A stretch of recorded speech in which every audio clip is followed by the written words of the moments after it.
Just before we get started, I will say that this video is sponsored by Quincy 400.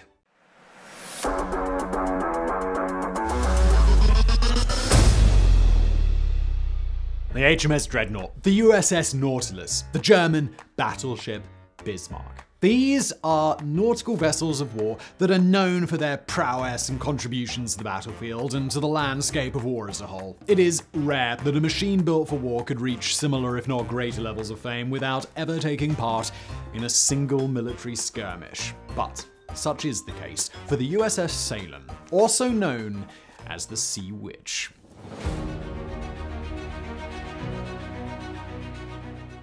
The USS Salem CA-139 is one of only 3 Des Moines-class heavy cruisers ever constructed. It was the 3rd naval vessel to be named after the city of Salem, Massachusetts. The first ship was the USS Salem CL-3, a Chester-class scout cruiser that served America during World War I before being decommissioned and sold for scrap metal. The second was the USS Salem CM-11, a commercial cargo ship that also laid mines and nets during World War II. When the CA-139 was being laid down, the cargo ship was renamed to the USS so that the heavy cruiser could make use of the bewitching name.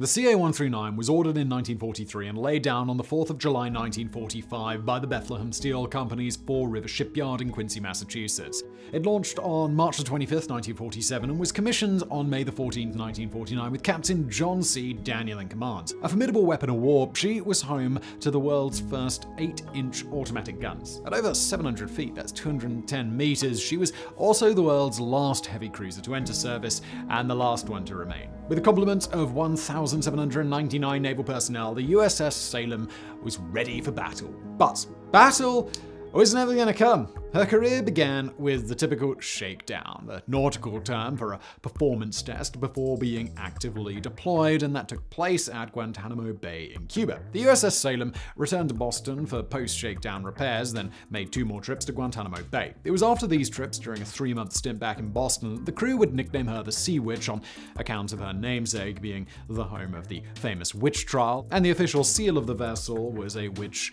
riding a broomstick. Seems like an awfully dark period of history to be like, yeah, let's name ships after that mess. Though she would participate in drills and war games, the Sea Witch was never to see genuine combat. Arguably, that was never even the point of its construction. The USS Salem would be deployed to the Mediterranean 7 times, making stops in Manila, Italy, France, Greece, Turkey, Lebanon, and Algeria. Though constructed as a powerful weapon of war, the Sea Witch was less weapon of war and more weapon of mass intimidation. The United States had already established its unparalleled supremacy of the seas during World War II, a gap in naval military might not witnessed since the Royal Navy of the United Kingdom in the 19th century. Theodore Roosevelt famously said, "Speak softly and carry a big stick," and the USS Salem was deployed to remind the world just how big America's stick was.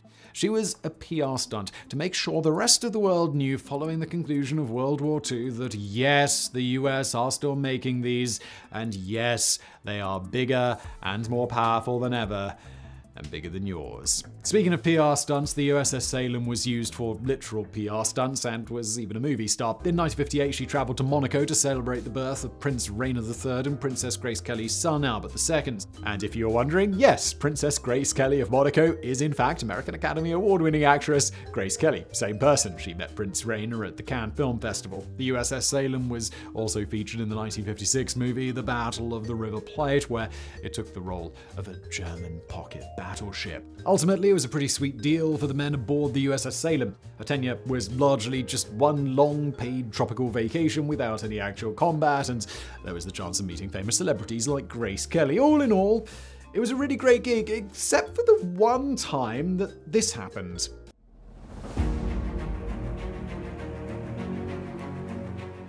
In August of 1953, over 100 earthquakes were recorded in the region between Kefalonia and Zakynthos, respectively the first and third largest of the Ionian Islands in Greece. The worst of those took place on August the 12th. Also known as the Great Kefalonia Earthquake, it measured 7.3 on the Richter scale, and the devastation was unimaginable. The eponymous capital city of Zakynthos was leveled by the massive seismic event, leaving only 2 buildings standing. The larger island fared even worse. How?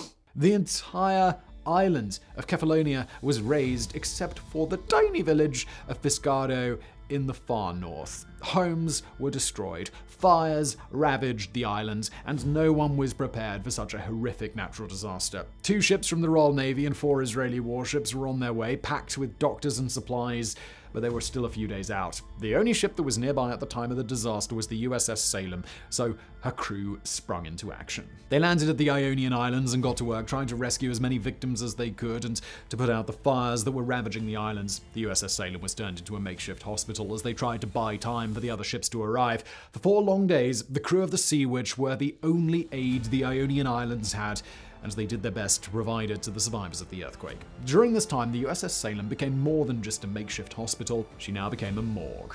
There were no records kept of how many deceased were being housed on the ship, so the total is unknown. Perhaps there had originally been a plan to keep track, but as the pile of dead bodies continued to grow, counting them may have just been too grim of a task for the crew. As many as 800 people are estimated to have died as a result of the earthquake, and it is believed that approximately 400 of them were piled up on board the vessel. It was their final resting place, but apparently a place that none of them would rest, and so the haunting of the USS Salem would begin.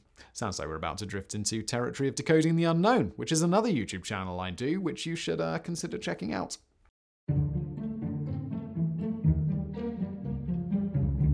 A superhero is only as entertaining as their villains, and a haunted ship is only as enthralling as the spirits who reside aboard her. With so many ghosts allegedly haunting the Sea Witch, there were bound to be a few standouts, those special few who take things to the next spooky level. Each of these famous ghosts aboard their ship has their own unique personality, ranging from the neurotic to the playful to the malevolent. The highest concentration of paranormal activity occurs nowhere because it's not real. But people say that it's in the mess hall, which is located directly above the freezer that was used as a morgue. Of course, that's what happens. This also means that while the entire crew of the USS Salem were heroes for their efforts to aid the Ionian Islands, the truest hero in today's story is whoever held the unenviable task of cleaning and sanitizing the freezer, ensuring that it would be safe for food storage again. Don't forget, the ship remains in active use for another 5.5 years after this event. The most famous of the spirits allegedly on board the Sea Witch is the Burning Man, who resides within the freezer. He's described as a specter that smells like death.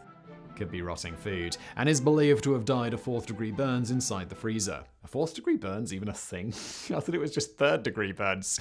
A pair of particularly useful ghosts are the cook and the busboy. The cook keeps the kitchen area spotless and organized, while the other drags out chairs and turns them over. While this seems like it would take a load off some of the ship's staff, the latter ghost also sometimes hurls chairs across the room. Classic ghosty behavior, isn't it? And it's not just humans that lost their lives during the tragedy in 1953, and as such, there is also a hellhound, or hellhounds roaming the halls at night. There are conflicting reports about just how many ghost hounds there are, but all reports agree that they'll let out a blood-curdling growl at anyone they lay their eyes on. So that means that they were also rescuing dogs and putting them on the freezer in this ship when there were lots and lots of actual people to deal with.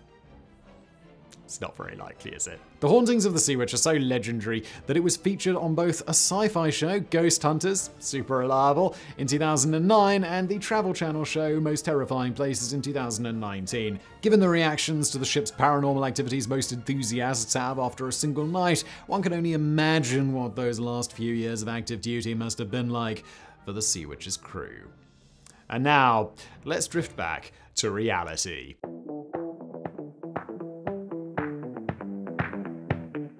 The USS Salem was finally decommissioned on January 30th, 1959. She was stored as part of the Atlantic Reserve Fleet in Philadelphia Naval Shipyard for decades. In 1981, the ship was re-examined for the possibility of being brought back into active duty. While inspections showed that the vessel had remained in excellent working condition, Congress did not provide funding to reactivate the massive ship or its sister ship, Des Moines. It was not stricken from the Naval Vessel Registry until December 7th, 1991. In October of 1994, the USS Salem returned to its home Quincy, where she was originally constructed. Once there, it was converted to a museum ship as part of the United States' Naval Shipbuilding Museum. A typical museum ship is just a ship that has been docked and offers tours for educational or memorial purposes, but the Sea Witch was no typical ship. Given the immense size of the vessel, it was to be 4 museums in one. In addition to the standard offerings of a museum ship, she also houses the USS Newport News Museum, the US Navy Cruiser Sailors Association Museum, and the US Navy SEALs Exhibit Room. Given the reputation of the Sea Witch, it should come as no surprise. The museum also offers paranormal tours. The 5-hour paranormal experience is led by experienced guides and provides all of the necessary ghost hunting equipment, including but not limited to electromagnetic field detectors, laser thermometers, infrared cameras, grid-emitting lasers, and digital voice recorders. The official website also boasts that you can spend a night on board the ship with the paranormal investigators from the Travel Channel, though there's no information about the availability of these events. Wrap up. While the USS Salem never saw combat being used as a deterrent rather than a weapon, she saw more than her fair share of death. While it's easy to focus on the alleged haunting and paranormal activity, let's not forget the most important part of this story. A massive warship full of Navy soldiers and mechanics ran to the aid of those in need following a devastating natural disaster. They were neither prepared nor trained to undertake this sort of rescue effort, but they did not hesitate. While waiting 4 days for the boats full of doctors to arrive, they offered any and all assistance they could, including turning their own home into a morgue. So I really hope you found today's video interesting. If you did, please do hit that thumbs up button below. Don't forget to subscribe. And thank you for watching.